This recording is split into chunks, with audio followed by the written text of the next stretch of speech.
The Maple Creek Community Clubhouse buzzed with the cheerful, self-important energy of suburban planning. Laughter echoed over stacks of paper plates as neighbors debated bouncy castle permits for the annual summer festival.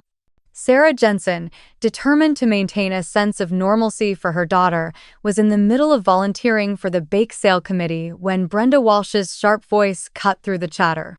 Brenda, the unelected queen of the neighborhood's social scene, clapped her hands for attention, a thin, satisfied smile on her face.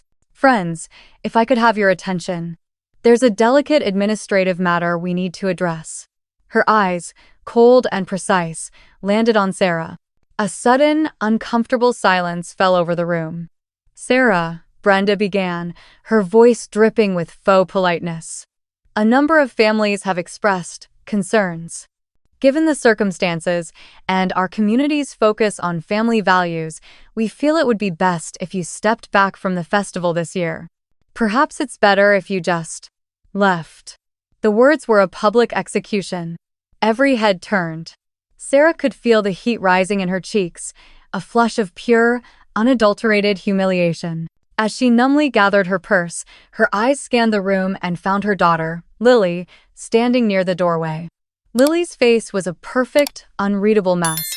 She simply watched, her expression betraying nothing, as her mother was cast out. The walk to her car felt a mile long, every silent, judging stare a fresh wound.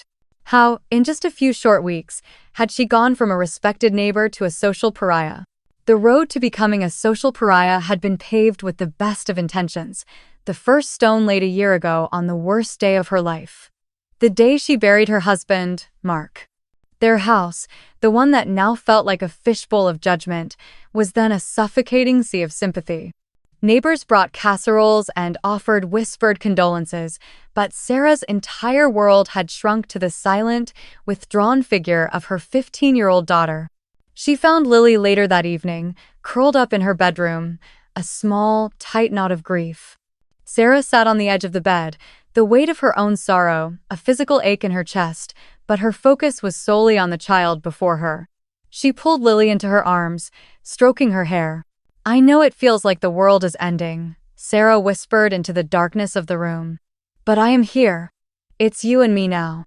And I swear to you, Lily, I will do absolutely anything to protect you. I will never let anything bad happen to you again. I promise." In that moment, surrounded by the scent of funeral lilies and the wreckage of their old life, the promise felt like the only solid thing left to stand on.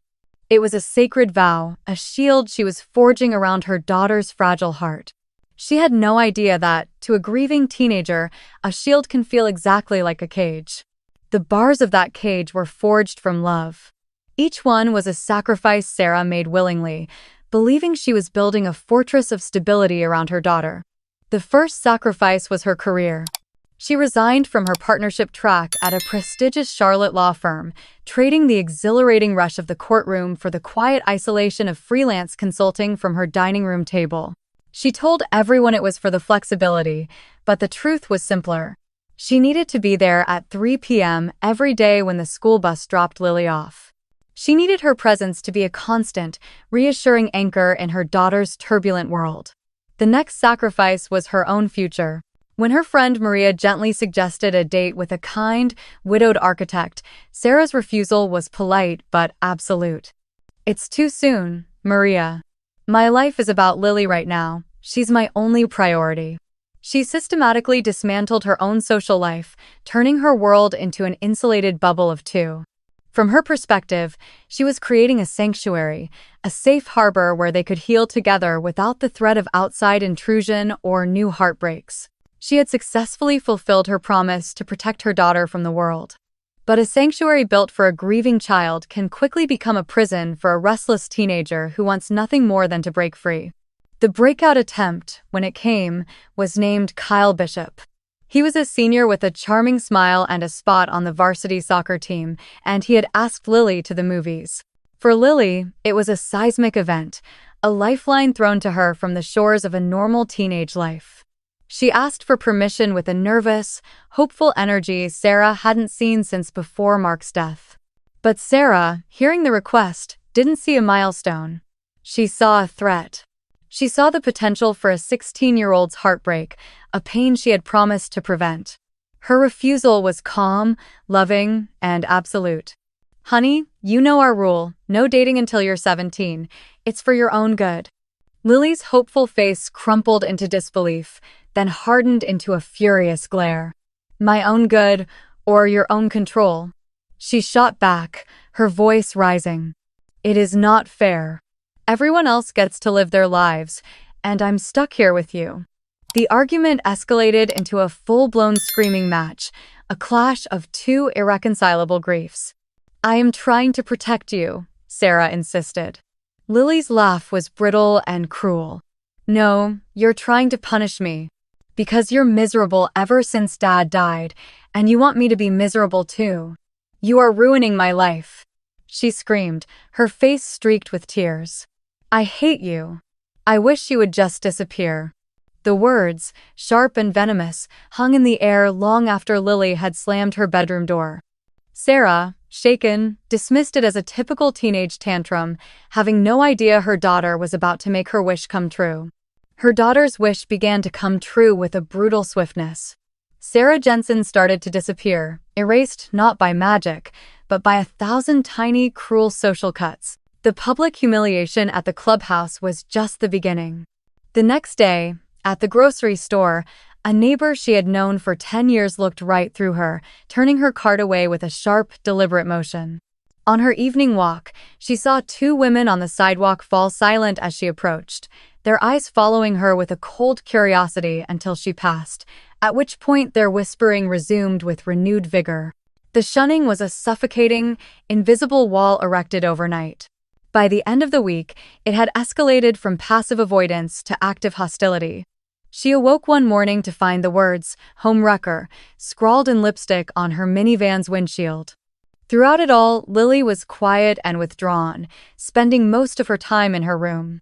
Sarah, in her blindness, mistook her daughter's guilt for shared misery. She'd hug Lily tightly and whisper, "It's okay, honey. It's just us against the world. We'll get through this." Lily would just offer a non-committal shrug. The friendly smiles of her neighbors had been replaced by a wall of silent judgment, and Sarah had no idea what crime she stood accused of. The isolation was a poison, and she was desperate for an answer, an accusation, anything to fight besides the ghosts of whispers.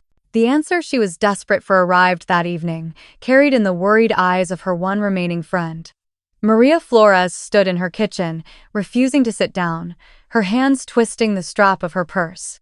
"I don't believe a word of it, Sarah, you know that," she began, her voice low and tense. "But you deserve to know what you're up against. You have to know what they're saying." Sarah braced herself, the silence in the room stretching tight. "They're saying you're having an affair," Maria said, the words coming out in a rush. "With David Egan, from your old firm." The accusation was so ludicrous, so utterly disconnected from reality, that Sarah let out a short, sharp laugh. "David? Maria, he's 55 and happily married. He and his wife send me a fruit basket every Christmas." But her laughter died as she saw the serious, pained expression on Maria's face. "The story is that he comes here late at night," Maria continued, clearly hating every word. "That you've been seeing him since before Mark even passed away." The lie was not just a whisper, it was a fully formed narrative, vicious and detailed. Sarah's mind reeled. David had dropped off a work file for her last week at 3 in the afternoon. Someone had taken that innocent, mundane moment and twisted it into a weapon to destroy her. Her shock quickly curdled into a cold, clarifying anger. A lie this specific, this malicious, had to have an author. And one face, with a smugly satisfied smile, immediately came to mind. Brenda Walsh. Of course, it was Brenda. It all made perfect, venomous sense. As Sarah paced her kitchen, the initial shock gave way to a cold, clarifying rage. She laid out the case for Maria, connecting the dots of a long, simmering history of petty jealousies and social one-upmanship. Brenda had always been the runner-up to Sarah's seemingly perfect life. When Mark was alive, their family had been effortlessly popular, their home the center of the neighborhood's social gravity. Brenda, with her meticulously planned events and desperate need to be in charge, had always watched from the sidelines with a tight, resentful smile. Mark's death had been a tragedy, but for Brenda, it was also an opportunity. "She's always seen me as competition," Sarah said, her voice shaking with anger. "Now, she's not just trying to win, she's trying to disqualify me from the game entirely." Maria nodded in grim agreement. "The way she looked at you at the clubhouse, Sarah, it was triumphant." She was enjoying it. Brenda had the motive, and she certainly had the means. As the administrator of the Maple Creek Parents Facebook group and the author of the weekly neighborhood newsletter, she was the gatekeeper of all local information. She could plant a seed of gossip and have it grow into a forest of lies within hours. But suspicion wasn't proof. To clear her name and fight back, Sarah knew she had to do more than just accuse Brenda Walsh. She had to catch her. Catching a whisper, however, is like trying to catch smoke. For the next 2 days, Sarah and Maria mounted a quiet, methodical counterintelligence operation from Sarah's kitchen. With Sarah unable to show her face without being met by hostile silence, Maria became her proxy, her field agent in the war for the truth. She made a series of careful phone calls to neighbors, her tone a perfect blend of concern and casual curiosity. "I'm just so worried about Sarah," she'd say. "It's shocking how quickly this story has gotten around. Do you remember where you first heard it?" The first few calls were a frustrating exercise in suburban deflection. Everyone had heard it from someone else, who had heard it from a friend, in an endless, untraceable chain of gossip. But then, a breakthrough. A neighbor who had always been more of an acquaintance than a friend, and was therefore less enmeshed in Brenda's inner circle, gave them a concrete starting point. "Honestly, Maria," the woman said, her voice dropping conspiratorially over the phone. "It all exploded last Tuesday." Brenda shared an anonymous tip she'd received in the Maple Creek Parents Facebook group. It was like pouring gasoline on a fire. Maria hung up, her eyes meeting Sarah's. Vindication. Sarah's hands trembled as she typed the group's name into her laptop, but a cold, digital wall blocked her way. Access denied. She remembered now. Brenda had quietly removed her from the group last week. The crime scene was located, but she was locked outside. Getting past the digital velvet rope was the easy part. Maria, still a member in good standing, simply logged into the Maple Creek Parents group on Sarah's laptop. Huddled together in the dark, the screen's glow illuminating their tense faces, they scrolled back through a week's worth of posts. It didn't take long to find it. Brenda had pinned the post to the top of the page for community awareness. Her introduction was a masterpiece of sanctimonious concern. Sharing a troubling anonymous message I received. "I'm so worried about the influences on our street." Below it was the supposed tip, a paragraph of vicious, fabricated details about late-night visitors and clandestine meetings.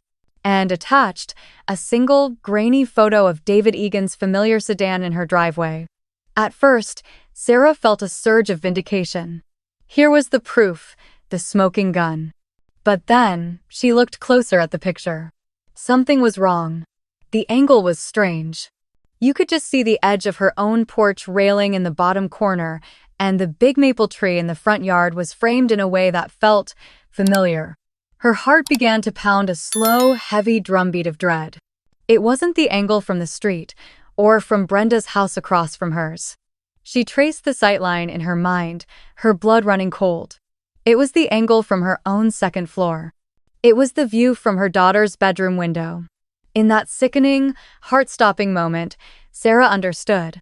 The attack hadn't come from the outside. The call was coming from inside the house.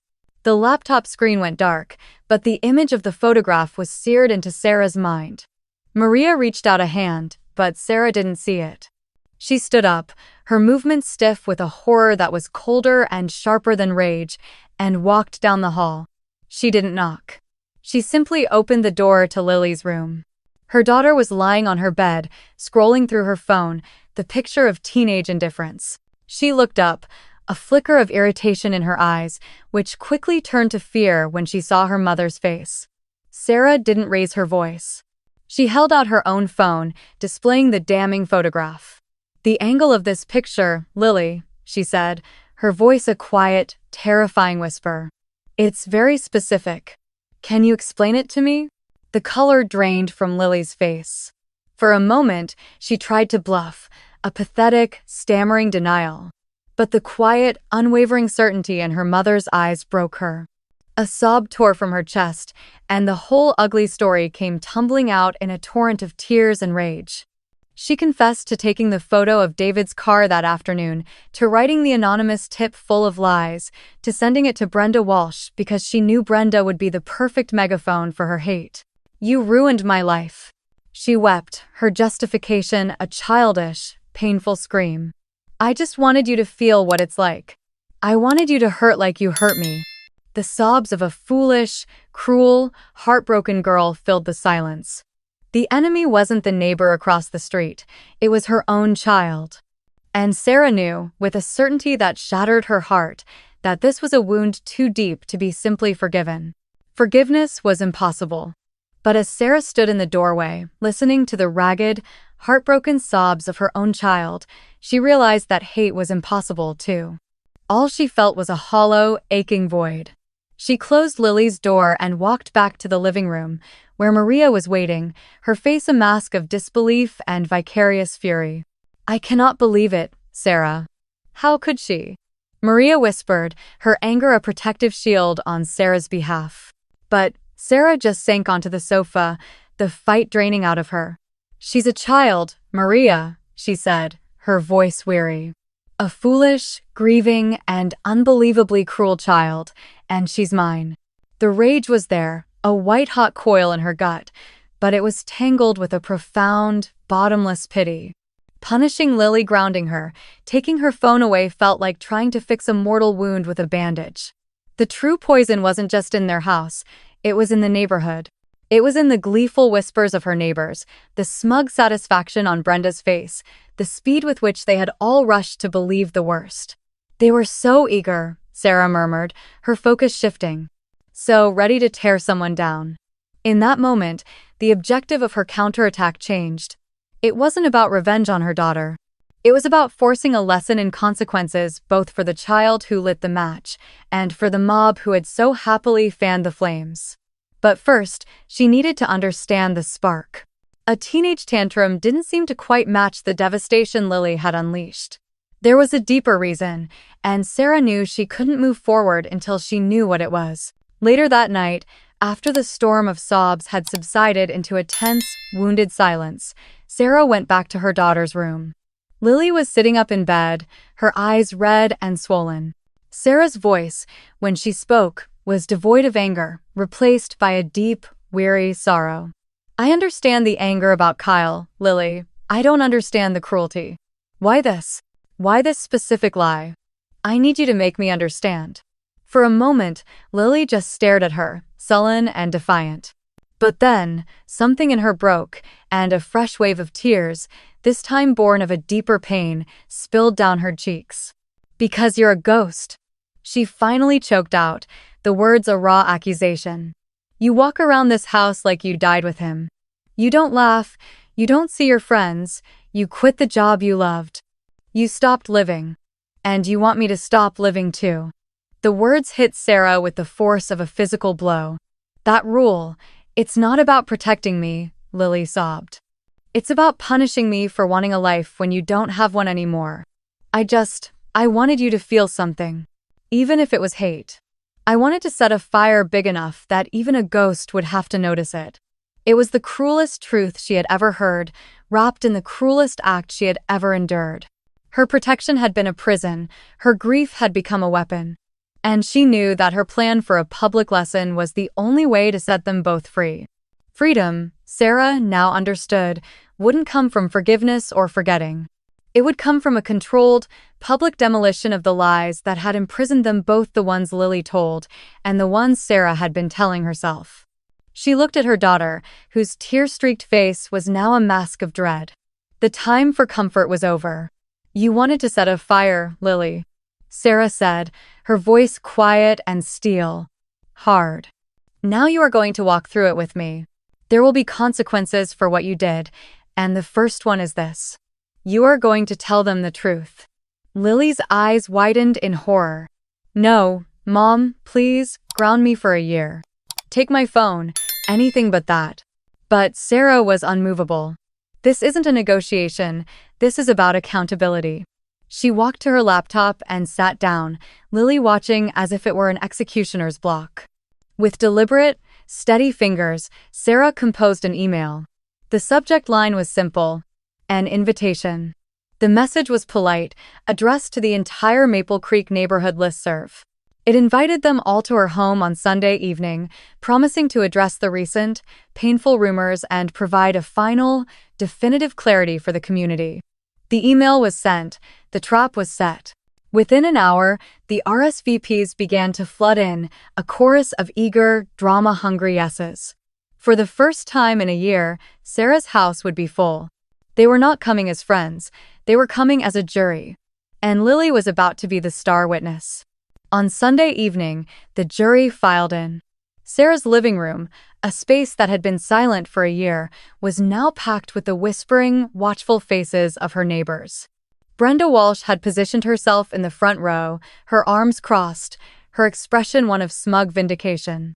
Standing beside Sarah, a ghost at her own trial, was Lily, pale and trembling.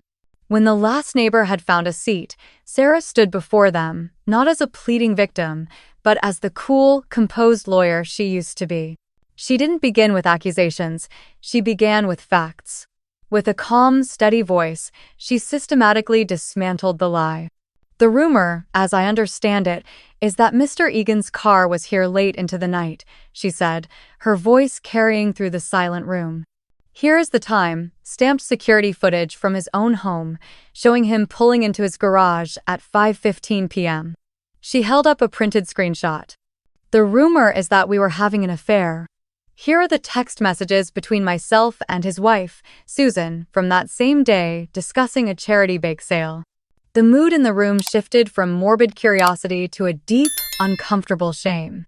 After presenting her final piece of evidence, Sarah's gaze landed on Brenda. Brenda, your post on the community page mentioned this came from a concerned, anonymous source. To prevent this kind of painful misinformation from ever happening again, would you please tell us all who that source was? Brenda's smug face faltered. She sputtered about protecting people's privacy. Sarah simply nodded, then turned to her daughter. Her voice was quiet, but unbreakable. Lily, tell them. Every eye in the room swiveled from Sarah to the pale, trembling teenager beside her.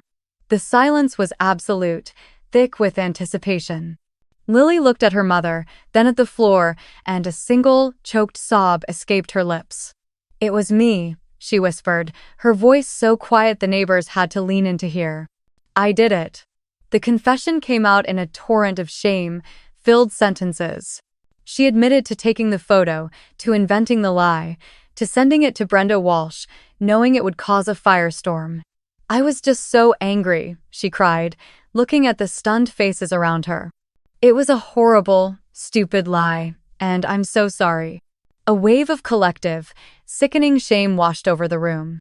These people, who had moments before been so secure in their moral judgment, now stood exposed as a mob of gullible gossips, eagerly led astray by a teenager's tantrum.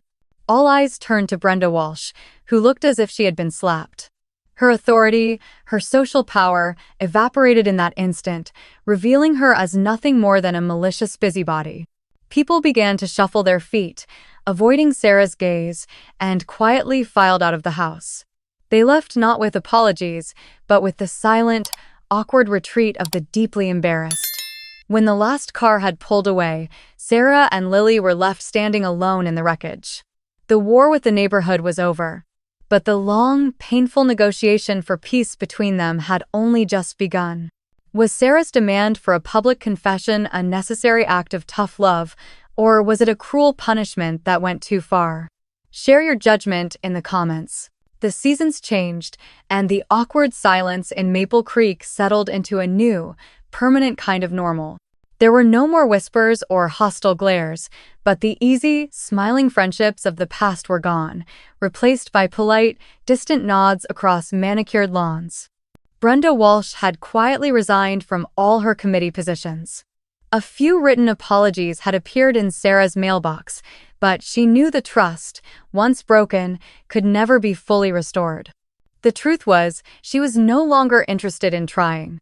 The public reckoning had achieved its goal, but it had also been a liberation. It had severed her ties to a community whose friendship was conditional and exposed her own grief-fueled retreat from the world. The real work was not with her neighbors, it was within the four walls of her own home. The months following the confession were a landscape of quiet, difficult conversations and mandatory weekly sessions with a family therapist.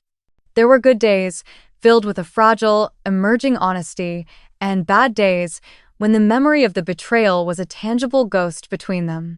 Forgiveness was not a destination they had reached, but a difficult path they were learning to walk together, one painful step at a time. Sarah had started taking on new clients, reconnecting with the sharp, capable woman she had been before Mark's death. The no-dating rule was gone, replaced with difficult talks about trust. One evening, as they were cooking dinner together in a comfortable silence, Lily looked at her mother. "Do you think you'll ever, go out with someone?" she asked quietly. Sarah paused, considering it for the first time. "I don't know, honey," she said, her voice full of a truth she was just beginning to accept. "But I'm finally open to the possibility."